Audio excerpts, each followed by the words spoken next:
이사야 44장 14절부터 28절을 가지고 무슨 일을 하나라는 제목으로 말씀드립니다. 동삼동은 2월 1일까지 다 영상입니다. 영화로 내려가는 날은 없습니다. 우리가 병원에 갈 때 아프면 어디로 가야 되느냐 하는 문제가 늘 있습니다. 특히 내과는 다양합니다. 간판에는 표시가 안 되어 있는데 2차, 3차 병원에서 류마티스 내과 가장을 하던 사람이 개인 병원을 차렸다. 그러면 관절염이나 통풍이나 이런 병이 있으면 그분을 찾아가는 게 좋습니다. 소화기 내과 가장을 오래 하셨다가 개인 병원을 처음 차린 분들은 설사를 한다든지 이럴 때 장염에 걸렸다든지 그럴 때 가면 좋습니다. 그 다음에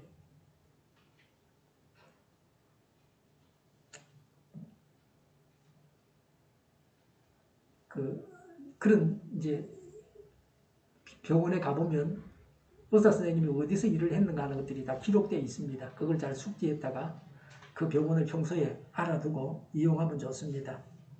정형외과나 다른 피부과, 이비인후과 이런 경우에도 개인 병원을 차려서 잘하는 사람들이 있습니다. 이렇게 1차 병원을 잘 이용하면 병원비가 싸고 그리고 오래 기다리지 않고 약값도 싸고 그런 것 같아요. 그래 해야 되지. 그래 안 하고 무조건 내과라고 다 갔다고 생각해서 갔다가는 큰 코 다칩니다. 저 같으면 통풍에 걸려가지고 발이 아파서 내과에 가정의학과에 갔는데 오래전에 이야기죠.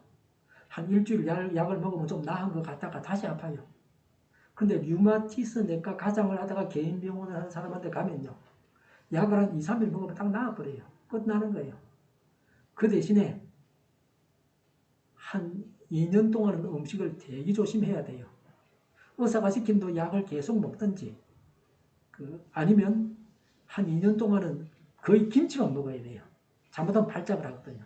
한 번 통풍을 발작하면 그 2년 동안 음식을 안 가리면 순두부 먹고도 발작하고 막 이래요. 굉장히 어렵습니다. 그래서 발작을 안 하려고 통풍 발작이 일어나지 않도록 통풍 발작은 막 간절히 아파서 잠도 못 자고 이불도 못 덮어요. 발가락이 아파서. 그렇게 되지 않으려고 아주 애를 쓰고 있습니다. 오미크론 대유행이 다가오고 있습니다. 오미크론은 전염성은 강하고 위험성은 독감 정도입니다. 영국은 확진자가 많이 나오고 있습니다. 매일마다. 그런데 감기 환자를 격리하지 않는 것과 같다고 하면서 방역 규제를 다 해제했습니다. 오미크론 대유행은 워낙 많은 사람이 한꺼번에 걸립니다. 그래서 노약자들에게는 위험할 수 있습니다. 환자가 병원에 급정하므로 병원이 제 역할을 다 못해서 치료를 제때 받지 못할 수 있습니다. 오미크론을 너무 쉽게만 생각해서 마스크를 벗는다든지 백신을 맞지 않으려고 해서는 안 됩니다. 철저하게 준비해야 합니다. 본래 코로나 같은 병은 위험성이 점차적으로 낮아져서 그런 변이가 나와서 풍토병이 되어서 팬데믹이 끝나게 되는 것입니다. 매년마다 오미크론이나 코로나 백신을 독감 백신과 함께 맞게 될 것입니다. 두 가지를 따로 맞는 것보다는 한 번에 다 맞으면 더 편리하고 좋죠. 그렇게 되기를 바라고요. 코로나는 없어지지는 않습니다. 코로나와 더불어 살아가야 합니다. 이전에는 코로나 백신이나 치료제도 없었습니다. 어떤 병인지를 잘 몰랐습니다. 치사율도 높았습니다. 그러나 이제는 코로나에 대해서 많은 것을 알고 있습니다. 백신도 있고 치료제도 있습니다. 이미 걸렸다가 나아서 항체를 가진 분들도 있습니다. 그래서 코로나와 더불어 살아도 그렇게 위험한 것은 아닙니다. 손을 항상 깨끗하게 하고 음식을 먹을 때 서로 침이 섞이지 않게 해야 됩니다. 그래야 가족 한 사람이 감기 걸려도 돌아가면서 줄줄이 다 감기 걸리는 그런 일이 없습니다. 그리고 백신을 맞아야 되겠죠. 그러면 감기, 독감, 폐렴, 코로나 같은 호흡기 질환을 예방할 수 있습니다. 서양 의학이 환상적으로 잘 치료하는 것은 미생물에 의한 전염성 질환입니다. 그래서 정확하게 말하면 미물이라 해야 되겠네요. 이 바이러스는 생명체가 아닌데 사람 몸에 들어오면 생명체가 되는 거예요. 그래서 생명체와 무생물의 중간입니다. 대부분의 병들이 백신으로 퇴치되었습니다. 서양의학에 의해서. 양인은 수술도 잘합니다. 이런 것들은 한의학에서는 기대할 수 없습니다. 그렇다고 해서 양의가 다 잘하는 건 아닙니다. 생활 습관병인 당뇨병이나 통풍 같은 병의 치료는 별로입니다. 잘 알지도 못하면서 불신만 해서는 대책이 없습니다. 전문가의 영역이 있습니다. 일반인들은 다 알지 못합니다. 다 알지 못해도 믿어야 됩니다. 하나님만 믿는 것이 아니라 사람도 믿어야 됩니다. 식당에서 밥을 먹으면서 음식을 만든 사람을 믿지 못하면 밥을 먹지 못합니다. 목회자를 신뢰하지 못하면 어떻게 교회에 나와서 예배를 드리고 설교를 듣겠습니까? 백신 부작용이 지금까지 없었다고 하면 다행한 일입니다. 가짜 약을 먹었는데 병이 낫기도 합니다. 치약을 먹고 병이 낫기도 하죠. 옛날에는 약이 없을 때 치약만 먹고도 병이 낫는 사람이 있다. 내가 낫는다고 생각하면 낫는 그런 플라시보 효과가 있습니다. 백신을 맞으면 부작용이 생긴다고 생각을 하면 가짜 백신을 맞아도 부작용이 생기는 사람이 많다는 겁니다. 실제로 그랬습니다. 백신을 놔준다고 해가지고 뭐 가짜로 그냥 그 식염수 정도를 그냥 넣었는데 부작용이 있다고 그렇게 보고한다는 거예요. 모르면서 억지 떼를 쓰기만 해서는 안 됩니다. 백신을 신뢰하여서 백신을 맞고 코로나 팬데믹에 대처해야 됩니다. 자신을 지키고 국가 방역에도 협조해야 합니다. 결국은 나를 위한 일이고 우리를 위한 일이고 가정을 위한 일이고 나라를 위해서 애국하는 일입니다. 가정 안에서 한 사람이 확진자가 되면 가족들은 전부 자가격리가 됩니다. 그러니까 자기만 불편하고 위험한 게 아니라 다른 사람까지 가족까지 1차적으로 피해를 주게 되어 있습니다. 전염병이 그런 겁니다. 진짜로 무서운 것은 코로나 바이러스가 아닙니다. 항생제 내성균입니다. 동물이나 물고기를 키우면서 사료에다가 아예 항생제를 넣어서 주는 겁니다. 그러면 비위생적인 환경에서도 병에 걸리질 않습니다. 그렇게 항생제를 남용을 하니까 항생제 내성균이 생깁니다. 이런 항생제 남용을 철저하게 막아야 됩니다. 항생제 내성균은 항생제로 죽이지를 못합니다. 그래서 사람이 항생제 내성균에 감염이 되면 약이 없습니다. 죽어야 되는 겁니다. 우상숭배의 어리석음에 대해서 말합니다. 이런 어리석음을 범하지 말아야 합니다. 14절에 그는 용도에 따라 숲에서 백향목을 찍어 오기도 하고 삼나무와 상수리 나무를 베어 오기도 한다. 그러나 그 나무들은 저절로 튼튼하게 자라는 것이지 그들이 키우는 것이 아니다. 하늘에서 내리는 비를 머금고 자라는 것이지 그들이 자라게 하는 것은 아니다 라고 했습니다. 백향목은 향기가 나는 나무입니다. 우상을 만드는 재료로 많이 사용되었습니다. 삼나무는 우리나라에서는 실편백나무라고 합니다.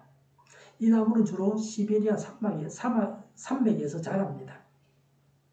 추운 지방에서 자라는 단단한 나무입니다. 상수리 나무도 매우 재질이 단단합니다. 그래서 우상을 만드는 데 역시 많이 사용되었습니다. 여기에 나오는 나무들이 모두 최고급 나무들입니다. 최고급 나무로 우상을 만들었습니다. 나무가 저절로 자란 것이지 우상 숭배자들이 키운 것이 아닙니다. 정확히 말해서 우상을 만드는 나무를 키우신 분은 하나님이십니다. 그래서 우상을 만드는 것은 죄입니다. 하나님의 것을 가지고 우상을 만들었기 때문입니다. 하나님은 우리에게 건강과 시간과 재물과 재능을 주셨습니다. 이것들을 하나님께서 원하시는 대로 사용해야 합니다. 하나님의 뜻대로 사용하지 않는 것이 죄입니다. 꼭 나쁜 일을 한 것만 죄가 아닙니다. 낭비하고 하나님의 뜻을 무시하고 사용하는 것도 죄입니다. 존슨은 내가 알고 있는 정신병은 무지뿐이다. 이는 치명적인 악이요 인생을 어둡게 하고 이성을 교란하며 진실을 두루 혼란시킨다라고 했습니다. 15절에 이 나무는 사람들에게 땔감에 지나지 않는다. 목공 자신도 그것으로 몸을 따스하게 하고 불을 피워 빵을 굽기도 한다. 그런데 그것으로 신상을 만들어서 그것에게 절하며 그것으로 우상을 만들어서 그 앞에 엎드린다. 16절에 우상을 만드는 것과 꼭 같은 나무 반토막으로는 불을 피우고 그 불덩이 위에 고기를 구워 먹고 그것으로 배를 불리며 또 몸을 따스하게 하며 불을 보니 따뜻하다 하고 말한다. 17절에 불을 떼고 남은 토막으로는 신상 곧 우상을 만들고 그 앞에 엎드려 숭배하고 그것에게 기도하며 나의 신이여 나를 구원하여 주시옵소서 하고 빈다라고 했습니다. 우상이 헛된 것임을 풍자하고 있습니다. 땔감으로 사용하는 나무로 만든 우상이 결코 인간을 진리로 인도하거나 인생을 역정해서 구해주지 못합니다. 마찬가지로 현대인의 우상인 돈과 명예와 권력과 재물과 같은 것도 사람의 필요를 만족시키는 수단에 불과합니다. 그 자체가 숭배할 대상은 아닙니다. 사람들은 우상을 만들고 섬깁니다. 사람이 지혜롭기도 하지만 어리석고 우매하기도 합니다. 17절에 우상을 만든 사람이 우상을 섬긴다고 했습니다. 이런 주객이 전도된 무서운 일입니다. 만든 자가 제작된 물건을 섬기는 꼴입니다. 인간은 하나님께서 만물의 영장으로 만드셨습니다. 그래서 사람이 어리석은 짓을 해서는 안 됩니다. 하나님께서 창조하신 대로 만물의 영장 노릇을 해야 합니다. 만물을 하나님을 대신해서 다스리는 역할을 사람이 해야 합니다. 사람은 오직 하나님만 섬기고 다른 피조물을 다스려야 됩니다. 이런 고귀한 사람의 지위를 망각해서는 안 됩니다. 요새 탄소 이야기 많이 하면서 기온이 계속 올라가서 지구에 큰 이변이 생긴다라고 사람들이 말합니다. 탄소를 발생시키지 않는 연료를 찾아야 되는데 그래도 원자력은 괜찮은 편이다. 아직까지 사고 난 적이 거의 한국 같은 경우는 없었고 일반 풍력이나 태양열 같은 것만으로는 전기 공급을 안정적으로 할 수가 없어요. 밤에 이렇게 전력을 사용해야 되는데 태양열에서는 전력이 나오질 않거든요. 그러면 낮에 그걸 갖다가 배터리에 저장을 시켜놔야 되는데 그 나라 전체 사용량을 그렇게 저장할 수 있는 저장 장치가 없어요. 굉장히 비싸게 치이기도 하고요. 그러니까 탄소를 배출하지 않는 원자력이 현재로서는 좋아요. 앞으로는 태양과 같이 그 열을 내는 그런 발전소가 이제 곧 나올 거예요. 그때까지는 이걸 써야 되는 겁니다.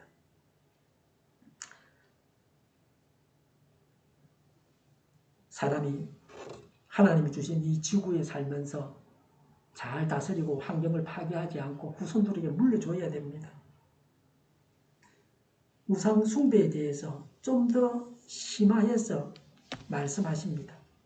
우상 숭배는 많은 사람들이 범하는 중대한 죄입니다. 성경에서 말하는 대로 유대인들이나 그 주위에 살고 있는 민족들이 우상 숭배했습니다. 우리나라 사람들도 우상 숭배를 잘합니다. 일본 사람들이나 중국 사람들도 같습니다. 우리나라의 대부분의 사람들이 우상 숭배의 죄를 범하고 있습니다. 성경은 우상 숭배를 중대하게 다룹니다. 성경 곳곳에서 우상 숭배에 대해서 말씀하십니다. 오늘 본문도 우상에 대해서 말씀하고 있습니다. 사람이 어리석게 우상을 숭배합니다. 그래서 18절에 백성이 알지도 못하고 깨닫지도 못하는 것은 했습니다. 사람들이 어리석게 우상 숭배하는 이유가 무엇입니까? 18절에 그들의 눈이 가려져서 볼 수 없기 때문이며 마음이 어두워져서 깨달을 수 없기 때문이다라고 했습니다. 눈에 보이는 우상의 형상에 미혹되어 우상이 허망한 것임을 보지도 못하고 깨닫지도 못합니다. 영적 무감각과 무지에 빠져 있습니다. 사실은 정교하게 우상을 만든 것은 인간의 지혜와 기술력입니다. 인간 지혜의 근원은 하나님이십니다. 이런 사실을 알지 못합니다. 인간은 타락하고 유한하며 육체적인 감각에만 의존합니다. 성도는 자신의 생각과 판단을 의지해서는 안 됩니다. 오직 성령님의 능력을 힘입고 하나님의 조명을 받아야 됩니다. 사람이 눈이 밝아야 됩니다. 마음이 밝아야 됩니다. 내일을 볼 수 있는 눈이 밝아야 됩니다. 눈이 가려져서 보지 못하고 마음이 어두워서 깨닫지 못하는 자가 불쌍한 사람입니다.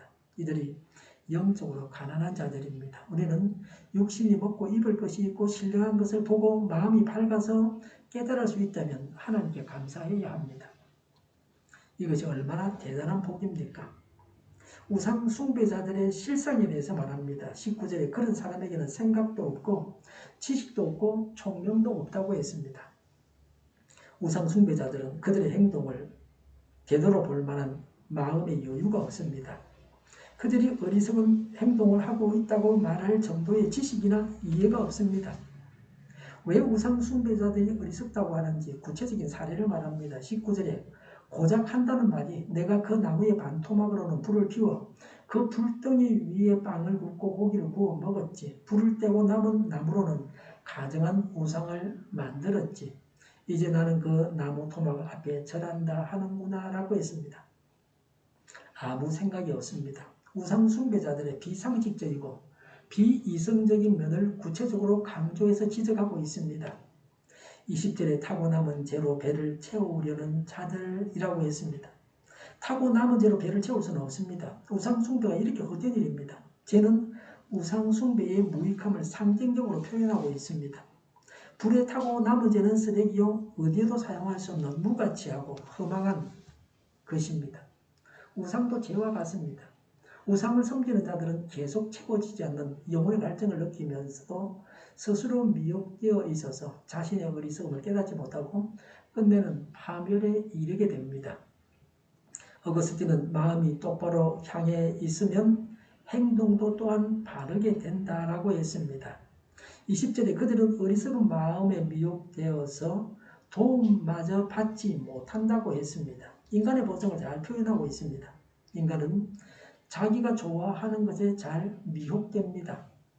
인간이 자신이 좋아하는 것에 빠져 있을 때 그것이 참인지 거짓인지 하는 것은 그리 중요한 문제가 아닙니다. 우상 숭배자들은 참과 거짓을 구별하지 못합니다. 그들이 미혹의 영에 빠져서 영적으로 무감각해져 있기 때문입니다. 도와주려고 해도 도와줄 수가 없습니다. 20절에 손에 쥐고 있는 우상이 참신이 아니라는 것을 받아들이려 하지 않는다고 했습니다. 막무가내입니다. 설득이 불가합니다. 이들은 엄밀히 말해서 우상의 힘에 사로잡힌 것이 아닙니다. 자신들의 잘못된 행위를 끝까지 인정하지 않으려고 하는 완악한 재성에 사로잡혀 있습니다. 그래서 성도들은 눈에 보이는 우상의 위협보다는 우리 마음속에 자리 잡고 있는 보이지 않는 자신의 재성의 세력을 더 경계해야 합니다. 그리고 더 나아가서 악한 영들을 경계하며 물리쳐야 합니다. 21절에 야고와 이런 일들을 기억하여 두어라고 했습니다. 이 일은 우상의 무능함과 우상 숭배자들의 헛된 열심을 말합니다. 이스라엘 백성들에게 이 일을 기억하라고 하는 것은 뒤따르는 회개의 촉구를 강조하기 위함입니다. 우상의 허망함을 잊지 말고 우상과 대조되는 창조자의 능력자인 하나님께로 돌아오라는 겁니다. 성부는 어떤 존재입니까? 기억해야 할 사실이 어떤 것입니까? 21절에 이스라엘이라고 했습니다. 이스라엘은 하나님과 겨루어 이긴 사람이라는 뜻입니다. 야곱이 약복강에서 밤새 기도하다 받은 이름이 이스라엘입니다. 본래는 야곱이었는데 하나님이 이제부터 이스라엘 해라. 이스라엘 말 뜻은 하나님과 겨루어서 이겼다. 하나님과 싸워서 이겼다는 거예요. 하나님께서 야곱을 사랑하셔서 야곱이 형 에서에게 맞아 죽지 않고 복을 받아서 살아남았습니다. 에서가 야곱을 죽이려고 왔다가 야곱과 화해하고 돌아갔습니다. 여기서 이스라엘은 야곱의 후손이 이룬 나라입니다. 하나님으로부터 선택받은 민족이요 나라입니다. 우리가 예수님으로 인해서 하나님으로부터 선택을 받았습니다. 구약시대 지금 유대인들보다 우리가 더 많은 것을 받았다. 예수님으로 인해서. 21절에 너는 나의 종이다 라고 했습니다. 이스라엘은 하나님의 종으로 택함받은 민족입니다. 오직 하나님만 섬기고 경배해야 합니다. 우리를 거듭나게 하신 목적은 우리를 종으로 삼기 위함입니다. 성도는 하나님의 뜻과 말씀에 순종하는 하나님의 종입니다. 그래서 하나님께서 수시로 알려주시는 겁니다. 나에게 필요한 것을. 이런저런 일들에 대해서 말이죠. 하나님의 인도를 따라서 살아가게 되어 있습니다. 21절에 내가 너를 지었다고 했습니다. 하나님은 이스라엘을 만드신 분이십니다. 우리를 창조하신 목적이 우리를 종 삼기 위해서였습니다. 우리가 하나님의 뜻대로 살게 하기 위해서. 하나님의 뜻대로 사는 게 바로 천국을 이루는 겁니다. 하나님의 통치를 이루는 겁니다. 21절에 내가 너를 절대로 잊지 않겠다고 하셨습니다. 하나님께서 손수 창조하셨으니 영원히 잊지 않으시겠다는 말씀입니다. 끝까지 사랑하신다는 신실하심이 담긴 말씀입니다. 인간은 악해서 창조주 하나님을 쉽게 잊어버립니다. 그러나 하나님은 사랑이 무한하시고 신실하셔서 끝까지 잊지 않으시고 사랑을 베푸십니다. 이런 사랑 때문에 독생자 예수님을 보내셔서 우리를 대신하여 죽게 하셨습니다. 하나님의 사랑을 생각하면서 언제나 감사하고 찬양해야 합니다. 22절에 내가 너의 죄를 짙은 구름을 거두듯 없애버렸으며 너의 죄를 안개처럼 사라지게 하였으니 내가 너를 구원하였다고 했습니다. 미래의 일을 이루어진 것처럼 표현하고 있습니다. 구름과 안개는 백성들의 죄를 눈에 보이게 표현한 겁니다. 이 죄가 하나님과 백성 사이를 단절시킨 원인입니다. 구름과 안개는 사물을 확실하게 보지 못하게 합니다. 죄도 역시 하나님의 영광을 보지 못하게 하고 하나님의 은혜가 가리워져서 믿음이 불확실하게 되어지는 겁니다. 믿음 생활에서 떠나게 만드는 겁니다. 그러나 태양이 솟아오르면 구름이나 안개가 완전히 사라지듯이 하나님의 영광으로 하나님께서 친히 칠흑 같은 죄악을 완전히 없애심으로 죄인된 우리가 하나님의 영광을 거침없이 보게 된 것입니다. 우리가 구원받은 것은 우리의 수고나 노력에 의해서 된 것이 아닙니다. 내가 착해서 된 것도 아닙니다. 전적으로 하나님께서 하신 일입니다. 그래서 자랑할 것이 없고 오직 감사할 뿐입니다. 하나님의 은혜뿐입니다. 예수님께서 죄를 없애시고 구원하셨습니다. 22절에 나에게로 돌아오너라고 했습니다. 하나님께서 은혜를 베푸시니까 전적으로 회개하라는 겁니다. 회개는 범죄한 이스라엘이 죄 사함을 받고 기업을 회복하기 위한 기본적인 조건입니다. 우리도 회개해야 기도와 예배가 하나님께 상달이 됩니다. 신앙인은 회개합니다. 회개하지 않으면 신앙인이 아닙니다. 사람이 불완전하고 그래서 죄를 짓게 마련이고 잘못 생각할 수 있고 오해할 수 있고 실수할 수 있습니다. 생활하다 보면 손에 바이러스가 묻고 코로나에 걸리기도 하는데 계속해서 해야 되는 거죠. 마찬가지로 계속해서 우리가 회개하고 돌이켜야 됩니다. 잘못해서라도 돌아서야 합니다. 우리가 하나님에 대해서 어떻게 해야 합니까? 23절에 주님께서 이런 일을 하셨으니 그랬습니다. 이 일은 구속사역입니다. 하나님께서 우리를 구원하셨습니다. 23절에 하늘아 기쁘게 노래하여라. 땅의 깊은 곳들아 함성을 올려라. 산들아 숲밭 그리고 그 속에 있는 모든 나무들아 소리를 높여 노래하여라. 주님께서 야곱을 구원하심으로써 주님께서 이스라엘을 구원하심으로써 영광을 나타내셨다고 했습니다. 구속사역이 너무도 감격스럽고 엄청난 것임을 표현한 것입니다. 본서 전반에 걸쳐서 이런 표현을 하고 있습니다. 자연에게 이와 같은 기쁨의 초청을 하고 있는 이유는 사람이 죄로 인해서 고통당할 때 자연도 함께 탄식과 고통을 당했기 때문입니다. 코끼리들이 쓰레기장을 뒤지면서 먹을 것을 찾고 있습니다. 코끼리가 죽었는데 뱃속에 비닐과 쓰레기가 잔뜩 들어가 있습니다. 고래도 마찬가지고요. 그래가지고 죽은 고래들 배를 갈라보면 사람들이 버린 쓰레기 때문입니다. 사람의 죄는 자연까지 오염되고 파괴되게 하여서 고통당하게 합니다. 예수님께서 재림하실 때에 인간의 죄악으로 함께 저주받은 모든 자연 만물이 회복될 것을 암시하는 것입니다. 하나님은 어떤 분이십니까? 24절에 너의 구원자 그랬습니다. 하나님은 구원하셔서 회복시키십니다. 24절에 너를 모태에서 만드신 주님께서 말씀하신다. 내가 바로 만물을 창조한 주다. 나와 함께한 이가 없이 나 혼자서 하늘을 폈으며 땅도 나 홀로 넓혔다고 하셨습니다. 우상이 세상을 만든 것이 아닙니다. 하나님께서 홀로 이 세상을 창조하셨습니다. 하나님은 창조주이십니다. 그리고 오직 한 분이신 유일하신 분이십니다. 다른 신은 없습니다. 25절에 하나님께서는 거짓말하는 자들의 징조를 쓸모없게 하시며 점쟁이들을 혼란스럽게 만드시며 지혜로운 자들을 물리쳐서 그들의 지식을 어리석게 하신다고 했습니다. 이들은 모두 같은 부류의 사람들입니다. 점을 통해서 사람들을 미혹시켰던 바벨론의 점성술사들입니다. 당시 바벨론에는 점성술이 크게 유행했습니다. 바벨론의 거짓된 점성술이 이웃 국가에 절대적으로 영향을 끼치기도 했습니다. 그러나 하나님은 그들의 점이 맞지 않게 하셨습니다. 26절에 하나님께서는 당신의 종이 한 말을 이루어지게 하시며 당신의 사자들이 계획한 것을 이루어지게 하시며 예루살렘을 보시고는 여기에 사람이 살 것이다 하시며 유다 성읍들을 보시고는 이 성읍들이 재건될 것이다. 내가 그 허물어진 곳들을 다시 세우겠다 하신다. 28절에 예루살렘을 보시고는 내가 재건될 것이다 하시며 라고 했습니다.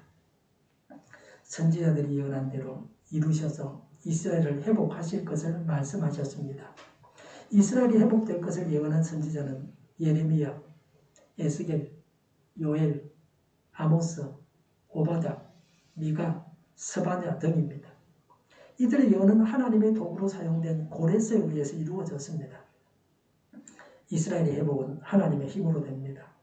하나님 나라 건설은 하나님의 전적인 개입 없이 이루어질 수 없습니다. 하나님 나라의 완성은 성도의 참조로 이루어집니다. 그러나 중추적이며 결정적인 역할은 하나님이 하십니다. 성도들은 하나님 나라를 위해서 모든 수고를 다하고 참여하고 하나님의 인도를 따라서 행해야 합니다. 하나님 나라를 스스로의 노력으로, 인간의 노력으로 이루려고 해서는 안 됩니다. 우리가 하나님 나라를 이루려고 하는 것이 교만입니다. 그 완성은 오직 하나님께 맡기는 겸손한 자세만이 우리의 조급한 교만을 없앱니다. 하나님께 순종해서 하나님 나라를 이루어 가야 합니다. 28절에 성전을 보시고는 너희의 기초가 놓일 것이다 하신다고 했습니다. 고레스의 칙령에 의해서 성전의 기초가 건축될 것을 예언한 것입니다. 이 예언의 성취가 역사적인 자료에 의해서도 확정됩니다. 기독교 신앙은 미신과는 다릅니다. 역사적인 증거를 가지고 있습니다. 하나님은 예수님을 보내셔서 우리를 회복시키셨습니다. 회복은 구원입니다. 예수님을 통해서 구원받게 하셨습니다. 구원받게 하신다는 확신을 가지고 불신 영혼을 위해서 전도하고 기도해야 합니다. 27절에 하나님께서는 깊은 물을 보시고는 말라라. 내가 너의 강물을 모두 마르게 하겠다 하시며 그랬습니다. 깊음과 강물은 이스라엘 백성들을 깊은 고통 속에 빠뜨린 바벨론을 상징적으로 묘사합니다. 마르다는 시들다, 쇠잔하다는 뜻입니다. 하나님께서 바벨론을 쇠잔하게 하여서 이스라엘 백성들의 기한을 쉽게 할 것이라는 예언입니다. 이스라엘의 출 이집트 사건 때 홍해를 가르신 하나님의 능력을 연상케 하는 예언입니다. 홍해를 마르게 하셔서 이스라엘을 무사히 출 이집트 시키신 하나님께서 이스라엘 백성들을 바벨론의 압제로부터 무사히 해방시키실 것을 확신시키는 것입니다. 하나님께서 우리를 구원하시는 방법은 원수 마귀를 대적하셔서 마귀를 내쫓으시고 죄의 문제를 십자가에 해결하신 것입니다. 우리 앞에 놓여있는 장애를 해결하셔서 구원하십니다. 이것 때문에 안 된다고 하지 말고 장애를 제거해 주십사고 기도해야 합니다. 문제를 해결해 주십사고 기도해야 합니다. 하나님은 홍해를 마른 땅같이 갈라지게 하시고 적들은 홍해에 빠져 죽게 하셨습니다. 그래서 자기 백성을 구원하셨습니다. 이집트에서 구원하셨고 바벨론에서 구원하셨습니다. 하나님은 우리 앞에 놓인 장애를 제거하시고 우리를 구원하십니다. 28절에 고레스를 보시고는 너는 내가 세운 목자다. 나의 뜻을 모두 내가 이룰 것이다 하시며 그랬습니다. 고레스는 이사야보다 100년 뒤의 사람입니다. 이사야는 100년 전에 고레스가 할 일을 예언했습니다. 하나님께서 하심으로 수백 년, 수천 년 뒤의 일도 예언하시고 그대로 이루십니다. 정치는 자들이 거짓말을 하는 것과 다릅니다. 고레스는 하나님께서 친히 나의 목자로 지명하신 자입니다. 하나님은 고레스를 통해서 이스라엘을 회복시키시고 열방을 심판하십니다. 하나님께서 기쁘게 작정하신 모든 일을 고레스를 통해서 이루셨습니다. 하나님께서 이루시기를 기뻐하시는 일들이 우리를 통해서 이루어져야 합니다. 성도는 다 목자고 전도자입니다. 하나님은 성도를 통해서 불신자들을 구원하기를 원하십니다. 내 옆에 사는 사람들, 이웃 사람을, 또 친척을, 형제를, 부모를, 자녀를 구원하기를 원하십니다.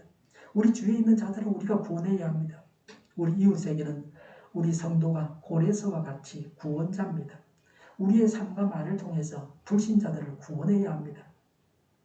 우상을 섬기는 것은 여러 가지 면에서 잘못된 것입니다. 모든 것이 하나님의 것입니다. 하나님의 뜻대로 사용해야 합니다. 우상을 만드는 것은 하나님의 물질을 잘못 사용하는 것입니다. 인간의 고귀한 지위를 버리는 것입니다. 사람은 만물의 영장답게 피조물 앞에 절을 해서는 안 됩니다. 하나님 외에 어떤 대상에 대한 지나친 집착도 우상 숭배입니다. 우상은 형상이 아닌 권력과 과학과 기술과 재물과 사람 등을 더 귀하게 여기고 신봉한다면 그것 또한 우상입니다. 우리 자신에게는 이런 우상이 없습니까?